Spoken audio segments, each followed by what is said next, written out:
बोलू हरियाणा के उठलाने से बलिया की बाली में बिटिया काली काली में सुबह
वाकई सुंदर तो लिखल गई भाई गाना इमे कोनो दो राय नहीं इतना सुंदर लाइन बटे चाल ढाल मत वाली में एक घरेलू डाली में नहीं जसु दीवानी में सुघा बड़ी लागे अखिए से गोली लागे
रोज मनाली में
लव करे वाला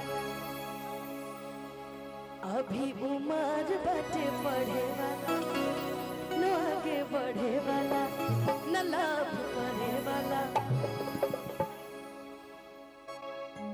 क्या हुआ ऐसे क्यों देख रहे हो मुझे सर?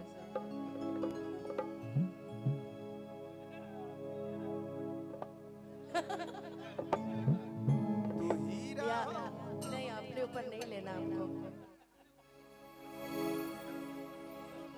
मत गाइए प्लीज। अपने ऊपर मत लीजिएगा। तू हीरा होता हम बना हो गई काला ओढ़ने के मोरनी दीवाना हो गई।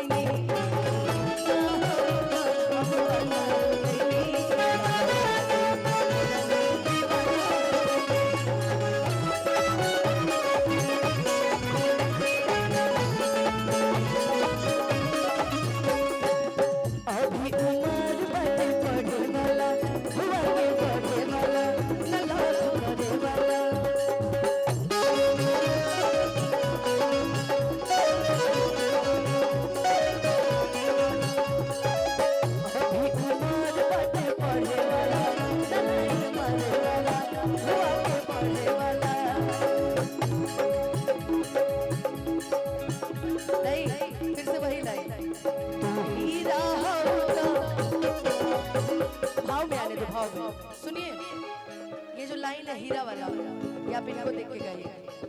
चलिए तुम हीरा हो हम बना हो गए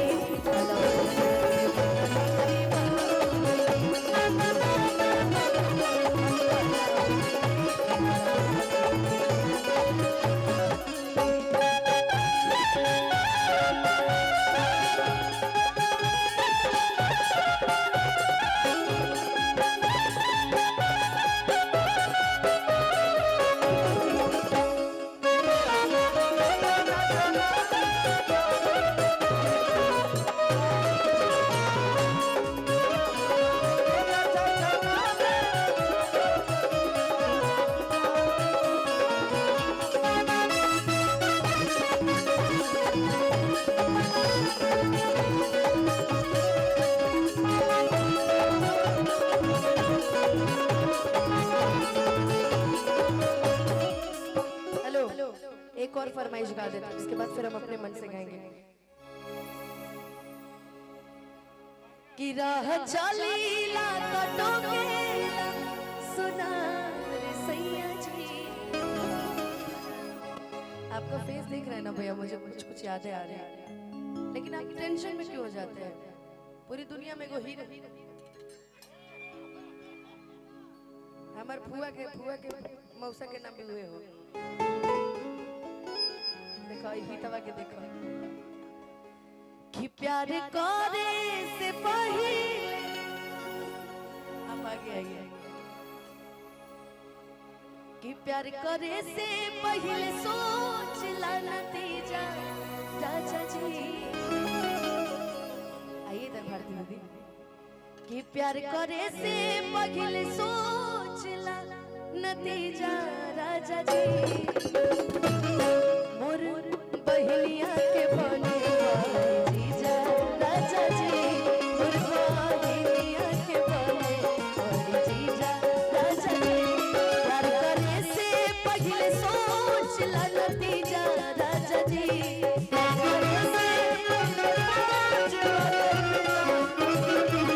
प्यार करे से पहले सोच ला नतीजा राजा जी। मोर बहनिया के बने जीजा राजा जी, मोर बहनिया के बने जीजा राजा जी।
हमके चाची कही राउर भतीजा राजा जी हमके चाची कही राउर भतीजा राजा जी मोर बहिनिया के बोले जीजा राजा जी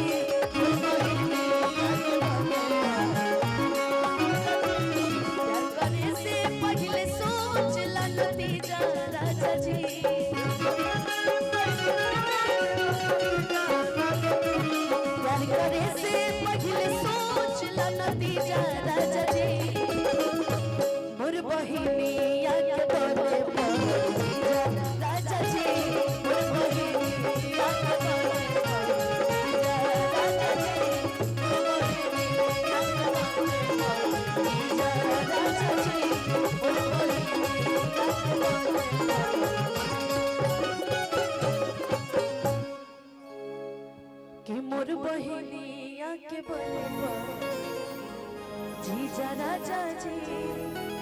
आई अब अपन दो चार गो हिट गीत हो जाओ।